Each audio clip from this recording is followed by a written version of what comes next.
सीधे आपको लोकसभा लिए चल रहे हैं। राष्ट्रपति के अभिभाषण प्रस्ताव पर प्रधानमंत्री नरेंद्र मोदी जवाब दे रहे हैं।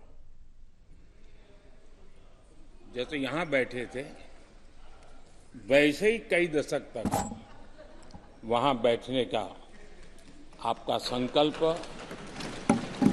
और जनता जनार्दन तो ईश्वर का रूप होती है, और आप लोग जिस प्रकार से इन दिनों मेहनत कर रहे हैं, मैं पक्का मानता हूं कि ईश्वर रूपी जनता जनार्दन आपको जरूर आशीर्वाद देगी, और आप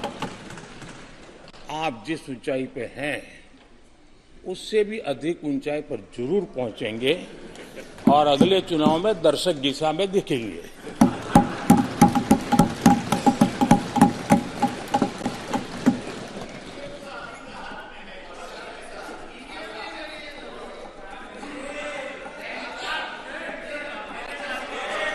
अधीर रंजन जी, इस बार आपने आपका कॉन्ट्रैक्ट उनको दे दिया है क्या?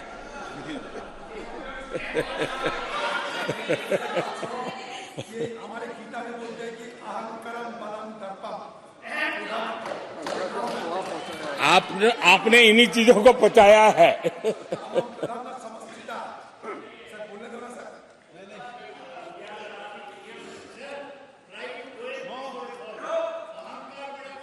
आदरणीय अध्यक्ष महोदय,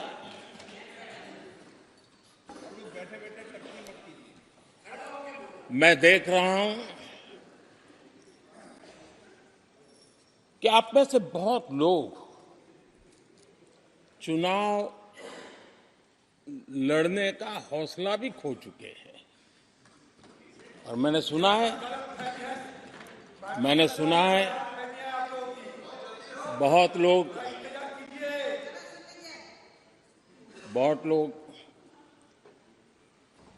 पिछली बार भी सीट बदली, इस बार भी कुछ सीट बदलने के फिराक में हैं,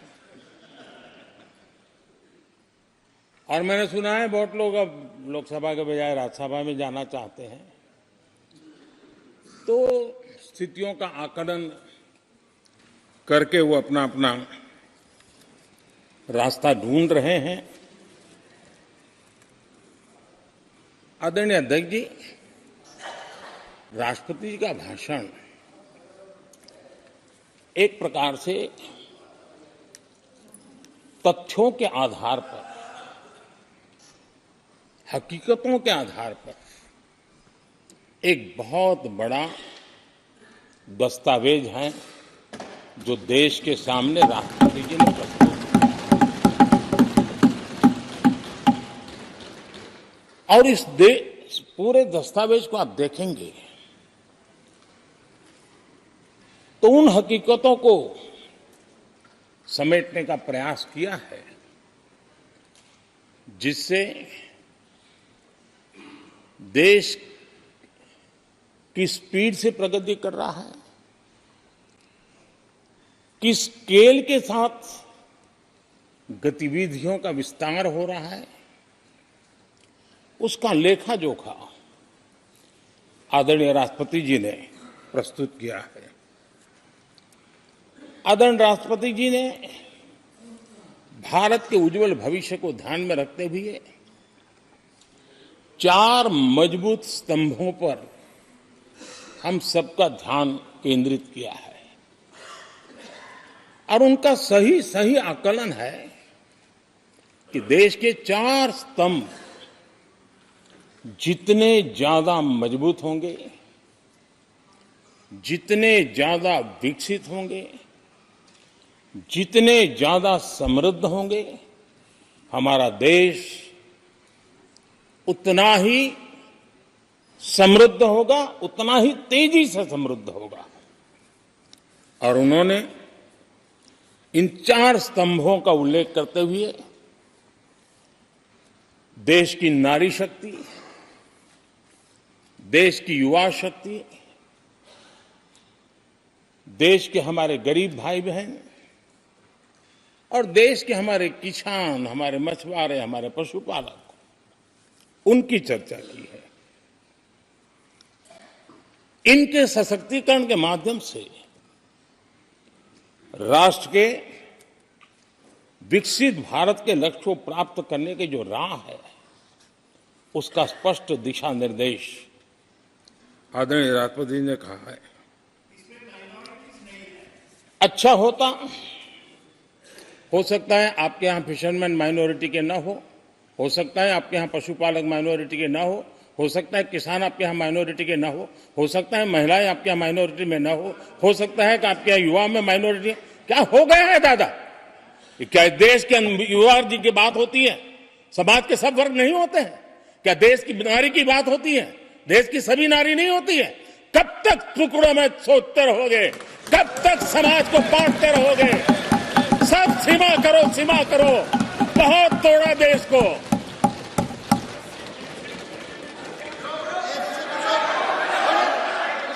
आदरणीय अध्यक्ष जी,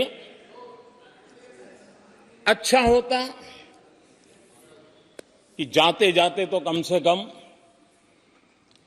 इस चर्चा के दरमियान कुछ सकारात्मक बातें होती, कुछ सकारात्मक सुझाव आते,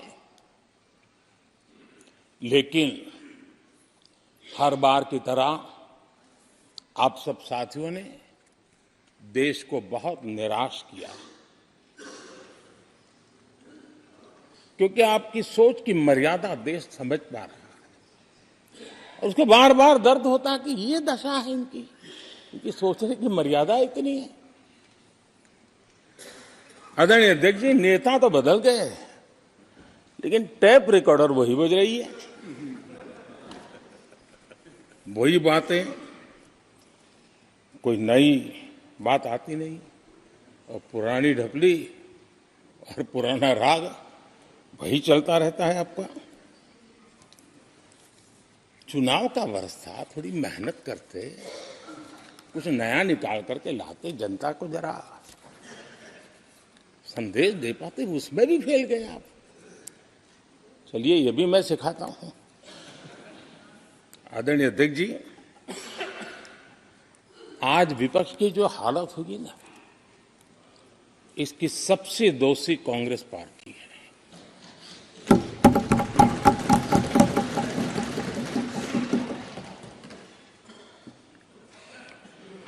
कांग्रेस को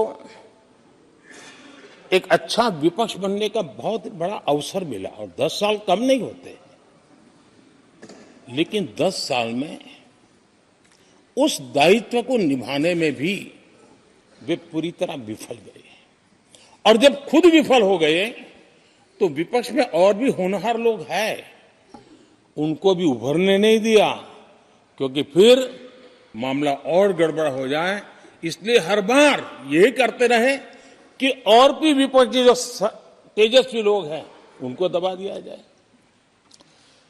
हाउस में कई यंग हमारे माननीय सांसदगण हैं, उत्साह भी उमंग भी है, लेकिन अगर वो बोलें, उनकी छवि उभर जाए, तो शायद किसी की छवि बहुत दब जाए। उस चिंता में इस यंग जनरेशन को मौका न मिले, हाउस को ही चलने नहीं दिए गए।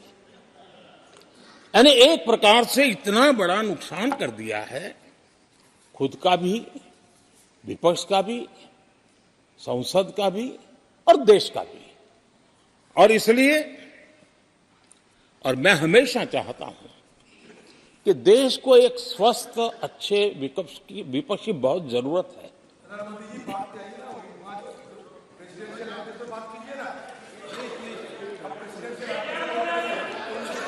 देश ने जितना परिवारवाद का खामियाजा उठाया है, और उसका खामियाजा खुद कांग्रेस ने भी उठाया है। अब अधीर बाबू की हालत हम देख रहे हैं, वरना ये समय था संसद में रहने का, लेकिन परिवारवाद की सेवा तो करनी पड़ती है।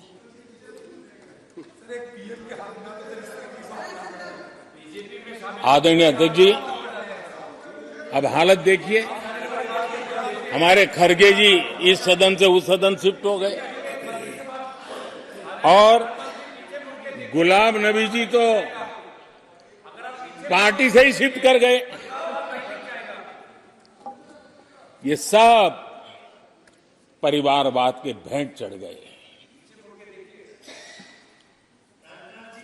एक ही प्रोडक्ट बार बार लॉन्च करने के चक्कर में कांग्रेस की दुकान ताला लगने की नौबत आ गई है। और ये दुकान हम नहीं कह रहे, आप लोग कह रहे हैं। आप लोग कहते हैं दुकान खोली है, सब जगह पे बोलते हैं, दुकान को ताला लगने की बात आई।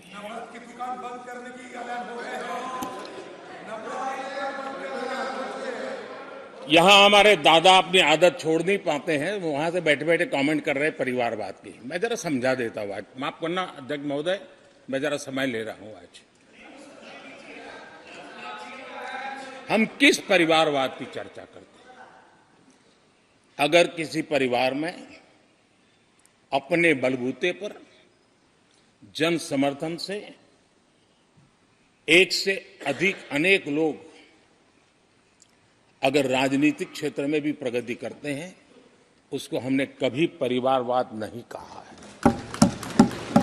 हम परिवारवाद की चर्चा वो करते हैं जो पार्टी परिवार चलाता है, जो पार्टी परिवार के लोगों को प्राथमिकता देती है, जो पार्टी के सारे निर्णय परिवार के लोग ही करते हैं, वो परिवारवाद है।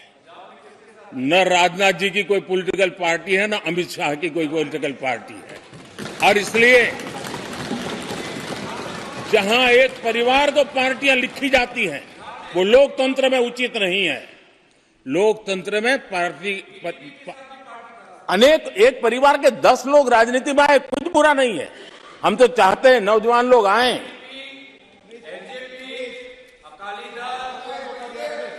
हम भी चाहते हैं ये इसकी चर्चा करिए। हमारे साथ, आपके साथ मेरा विषय नहीं है। देश के लोकतंत्र के लिए परिवारवादी राजनीति, पारिवारिक पार्टियों की राजनीति, ये हम सबकी चिंता का विषय होना चाहिए। और इसलिए मैं किसी परिवार के 2 लोग अगर प्रगति करते हैं, उसको तो मैं स्वागत करूंगा। 10 लोग प्रगति करें, मैं स्वागत करूंगा। देश में जितनी नई पीढ़ी अच्छे लोग आए, स्वागत योग्य है। सवाल यह है कि परिवार ही पार्टियां चलाती है।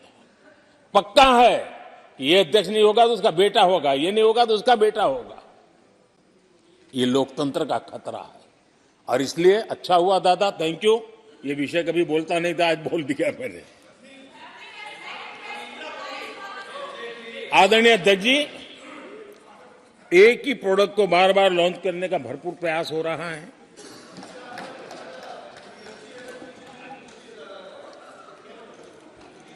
आदरणीय अध्यक्ष जी, कांग्रेस एक परिवार में उलझ गई है।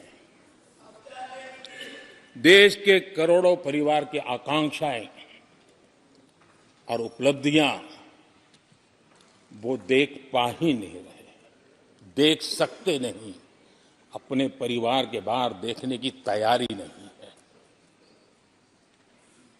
और कांग्रेस में एक कैंसिल कल्चर डेवलप हुआ है। कुछ भी है कैंसिल, कुछ भी है कैंसिल। ये एक ऐसे कैंसिल कल्चर में कांग्रेस फंस गई है। अगर हम कहते हैं मेक इन इंडिया, तो कांग्रेस कहती है कैंसिल। हम कहते हैं आत्मनिर्भर भारत, कांग्रेस कहती है कैंसिल। हम कहते हैं वोकल फॉर लोकल, कांग्रेस कहती है कैंसिल। हम कहते हैं वंदे भारत ट्रेन, कांग्रेस कहती है कैंसिल। हम कहते हैं संसद की नई इमारत, कांग्रेस कहती है कैंसिल। यानी मैं हैरान हूं, ये कोई मोदी की उपलब्धियां नहीं है, देश की उपलब्धियां है।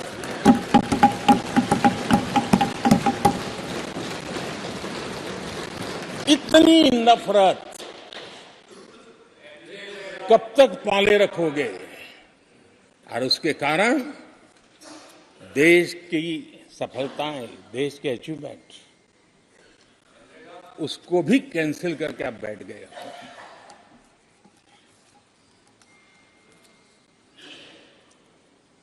आदरणीय अध्यक्ष जी, राष्ट्रपति जी ने विकसित भारत के रोडमैप पर चर्चा करते हुए आर्थिक पहलुओं पर विस्तार से चर्चा की।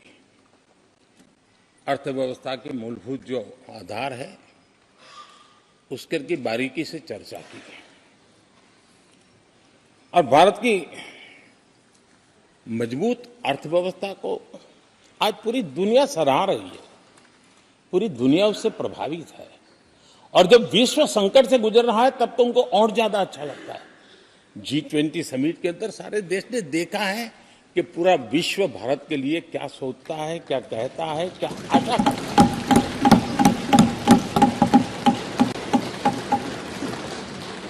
और इन सारे 10 साल के कार्यकाल के अनुभव के आधार पर आज की मजबूत अर्थव्यवस्था को देखते हुए जिस तेज गति से भारत विकास कर रहा है उसकी बारीकियों को जानते हुए मैं विश्वास से कहता हूं और इसीलिए मैंने कहा है कि हमारे तीसरे टर्म में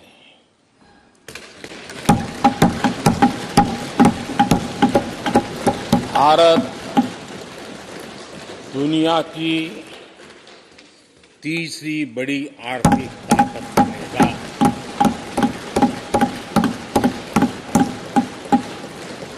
और ये मोदी की गारंटी है।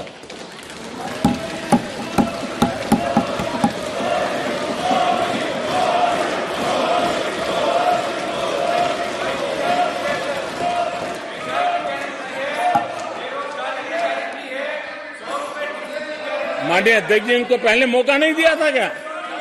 सबको मौका दिया है ना? हाँ,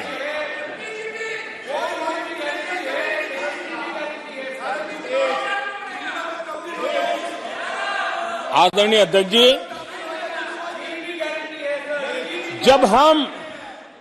जब हम दुनिया की तीसरी बड़ी आर्थिक शक्ति बनकर के उभरेंगे कहते हैं तो हमारे विपक्ष में बैठे कुछ साथी कैसा कुतर्क देते हैं। वो कहते हैं इसमें क्या है, ये तो अपने आप हो जाएगा। क्या कमाल है आप लोगों की। मोदी का क्या है, ये तो अपने आप हो जाएगी।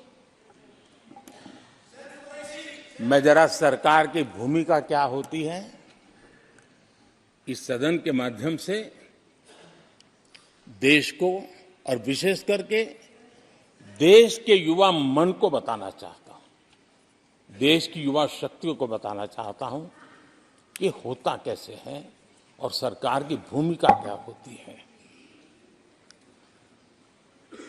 आदरणीय अध्यक्ष जी, 10 साल पहले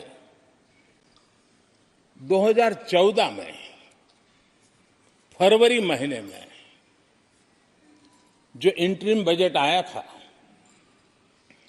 उस समय कौन लोग बैठे थे आपको तो मालूम ही है, देश को ही मालूम है। जो 10 साल पहले इंटरिम बजट आया था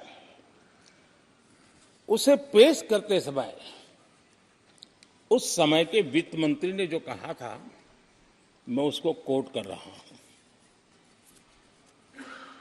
और एक एक शब्द बड़ा मूल्यवान है जी। जब आप लोग कहते हैं ना कि तो अपने आप तीसरे नंबर पर जा ही जाएगा, ऐसा कहते हैं, उनको जरा समझना चाहिए। ये उन्होंने क्या कहा था,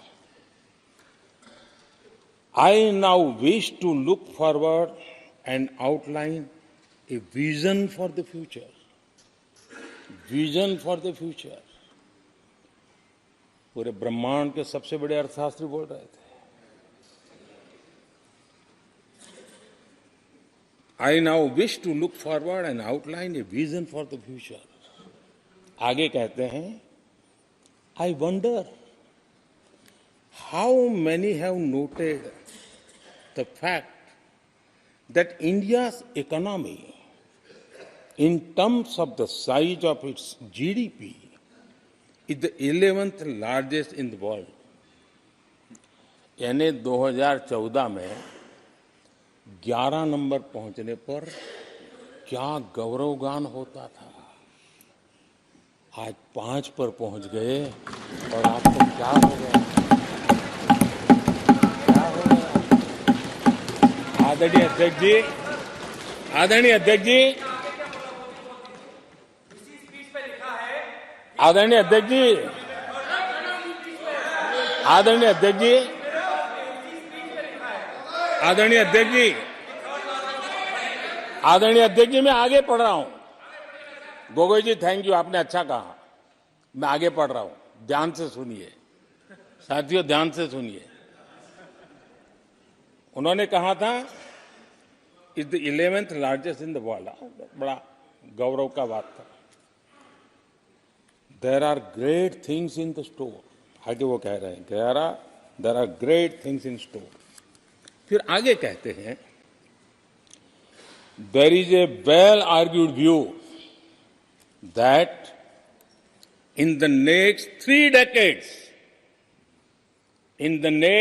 decades, India's nominal GDP will take the country to the 3rd rank after the US and China. उस समय ये ब्रह्मांड के बड़े अर्थशास्त्री कह रहे थे कि तीसरे नंबर पर 30 साल में हम पहुंच जाएंगे। 30 साल। और फिर कहा था ये मेरा विजन जो मैं मनमोहन सिंह नहीं थे उस वक्त। मनमोहन सिंह नहीं थे। बहुत लोग हैं जो ये ख्यालों में रहते हैं वो ब्रह्मांड के सबसे बड़ी अर्थशास्त्री है। ये लोग 2014 में कह रहे हैं और विजन क्या देखते हैं 2044 यानी 2044 तक तीसरी अर्थव्यवस्था की बात। ये इनकी सोच, ये इनकी मर्यादा, सपना भी देखने का सामर्थ्य खो चुके थे लोग। संकल्प तो दूर की बात थी। 30 साल का इंतजार करने के लिए मेरे देश की युवा पीढ़ी को कह कर गए थे। लेकिन हम आज आपके सामने विश्वास से खड़े हैं, इस पवित्र सदन में खड़े हैं और मैं आपको विश्वास दिलाता हूं कि 30 साल हम नहीं लगने देंगे। ये मोदी की गारंटी है। मेरे तीसरे कार्यकाल में देश दुनिया की तीसरी आर्थिक शक्ति बन जाए।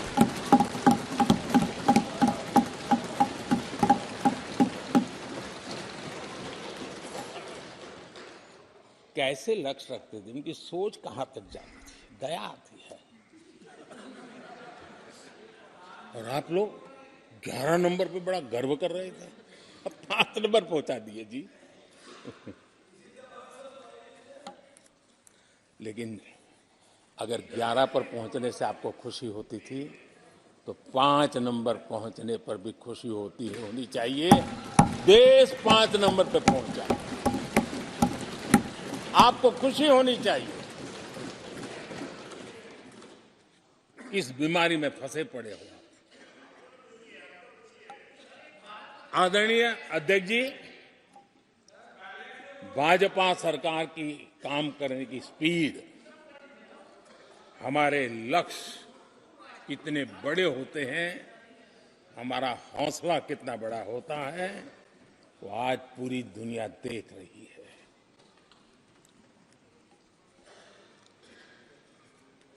और आदरणीय अध्यक्ष जी,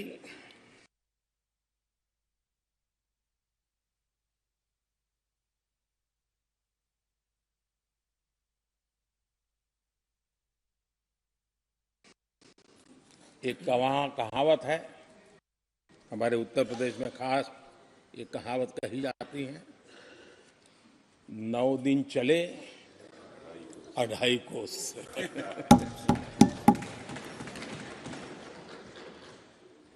और मुझे लगता है कि ये कहावत पूरी तरह कांग्रेस को परिभाषित कर देती है।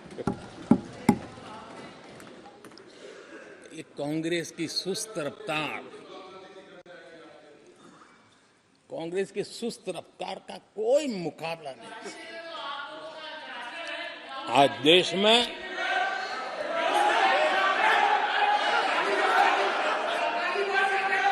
आज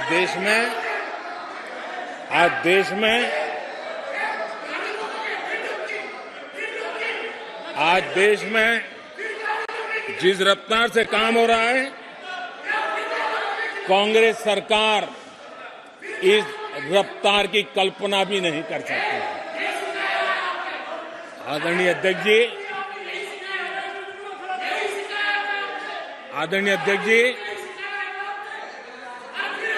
शहरी गरीबों के लिए हमने 400 घर हमने गरीबों के लिए, आदरणीय अध्यक्ष जी, हमने गरीबों के लिए 4 करोड़ घर बनाए।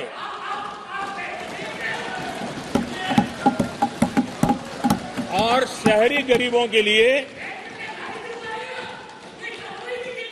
80 लाख पक्के मकान शहरी गरीबों के लिए बने।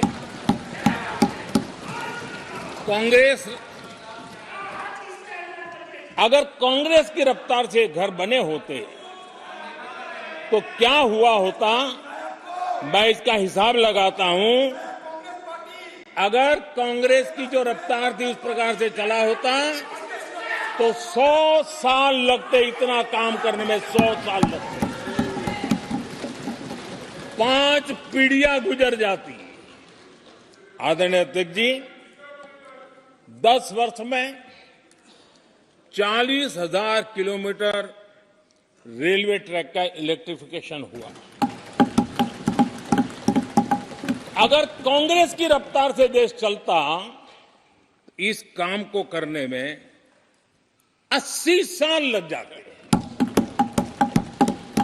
एक प्रकार से 4 पीढ़ियां गुजर जाती। आदरणीय अध्यक्ष जी, हमने 17 करोड़ अधिक गैस कनेक्शन दिए।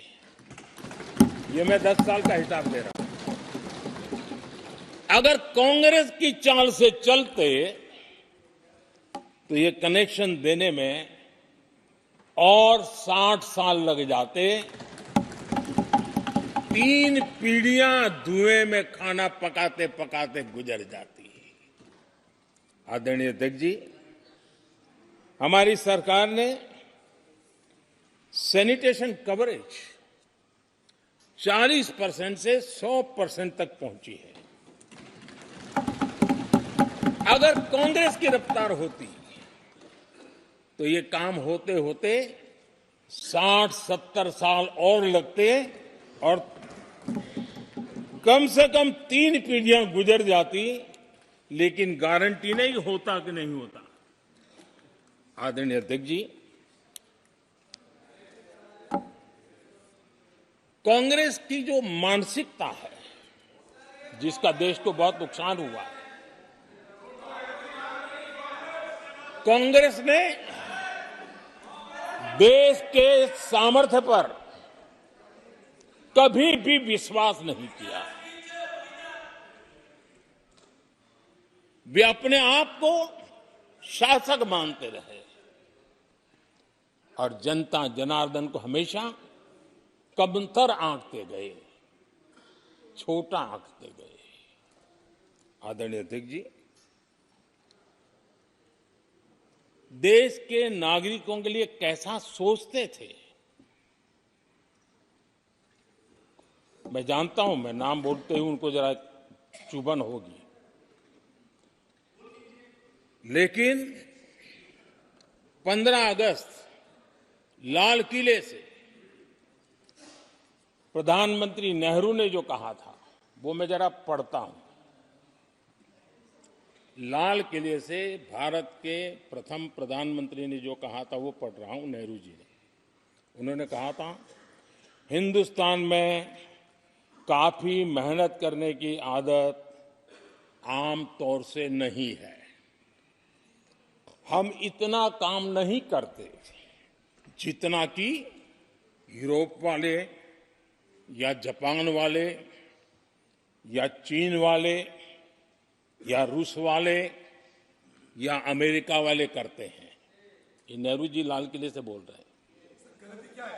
यह न समझिए कर यह न समझिए कि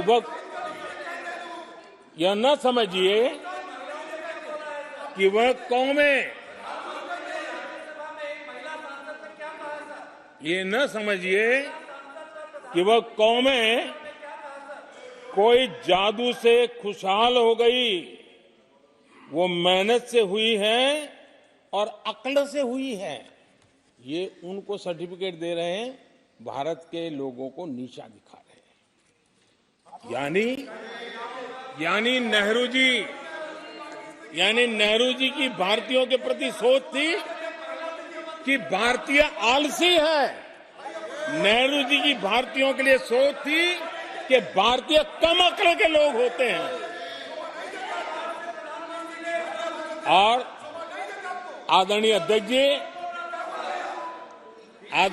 जी, इंदिरा जी की सोच भी उससे ज्यादा अलग नहीं थी। इंदिरा जी ने जो लाल किले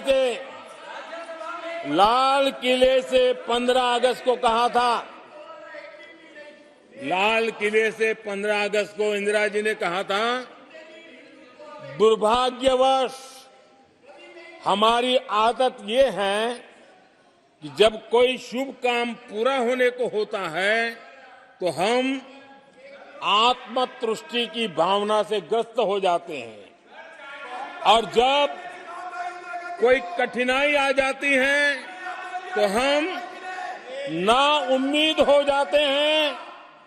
कभी कभी तो ऐसा लगने लगता है कि पूरे राष्ट्र ने ही पराजय भावना को अपना लिया है। आज कांग्रेस के लोगों को देख करके लगता है कि इंदिरा जी भले देश के लोगों का आकलन सही न कर पाए, लेकिन कांग्रेस का एकदम सटीक आकलन उन्होंने किया।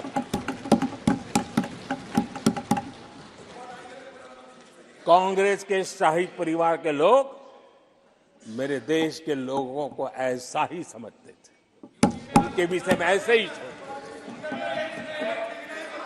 और आज भी वही सोच देखने को मिलती है। माननीय अध्यक्ष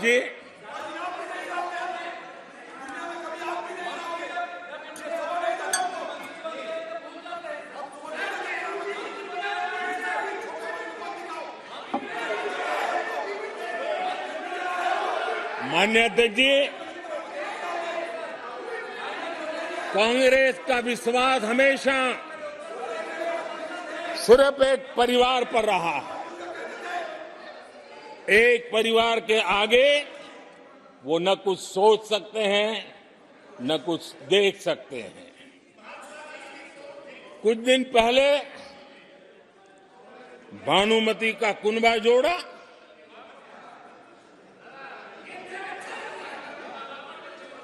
लेकिन फिर एकला चलो रे करने लग गए। कांग्रेस के लोगों ने नया मोटर मैकेनिक का काम सीखा है और इसलिए अलाइनमेंट क्या होता है उसका ज्ञान तो हो गया होगा, लेकिन मैं देख रहा हूं अलायंस का ही अलाइनमेंट बिगड़ गया।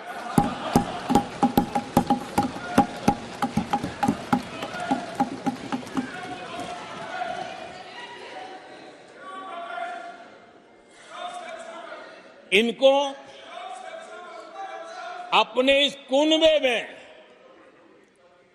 अगर एक दूसरे पर विश्वास नहीं है तो ये लोग देश पर विश्वास कैसे करेंगे।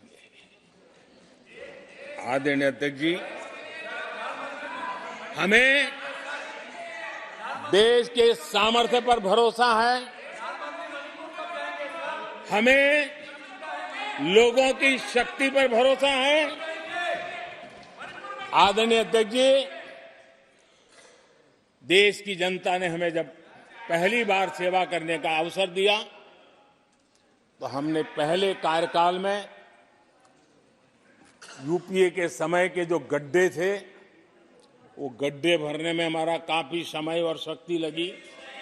हम पहले कार्यकाल में वो गड्ढे भरते रहे। हमने दूसरे कार्यकाल में नए भारत की नींव रखी और तीसरे कार्यकाल में हम विकसित भारत को निर्माण को नई गति देंगे।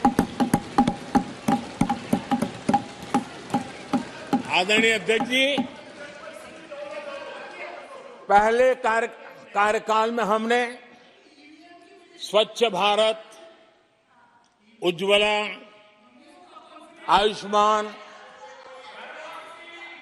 आयुष्मान भारत, बेटी बचाओ बेटी पढ़ाओ, उसी प्रकार से सुगम्य भारत, डिजिटल इंडिया, ऐसे कितने ही जनहित के कामों को अभियान का स्वरूप देकर के आगे बढ़ाए। टैक्स व्यवस्था आसान हो, इसके लिए जीएसटी जैसे निर्णय लिए और हमारे इन कामों को देख करके जनता ने भरपूर समर्थन दिया। जनता ने बहुत आशीर्वाद दिए, पहले से भी ज्यादा आशीर्वाद दिए और हमारा दूसरा कार्यकाल प्रारंभ हुआ। दूसरा कार्यकाल संकल्पों और वचनों की पूर्ति का कार्यकाल रहा।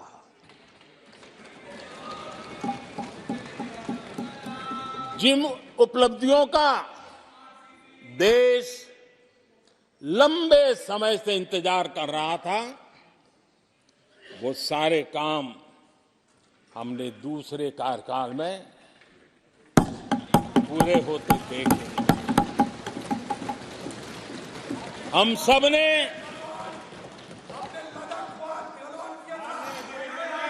सबने 370 खत्म होते हुए देखा।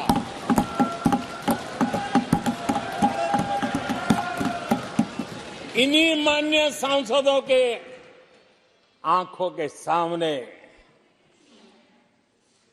और उनके वोट की ताकत से 370 गया।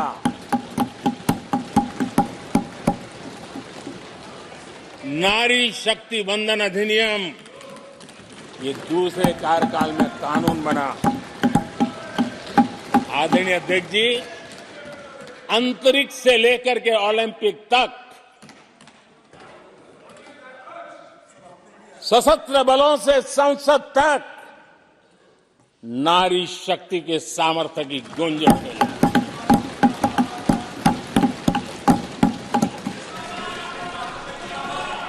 ये नारी शक्ति के सशक्तिकरण को आज देश ने देखा है।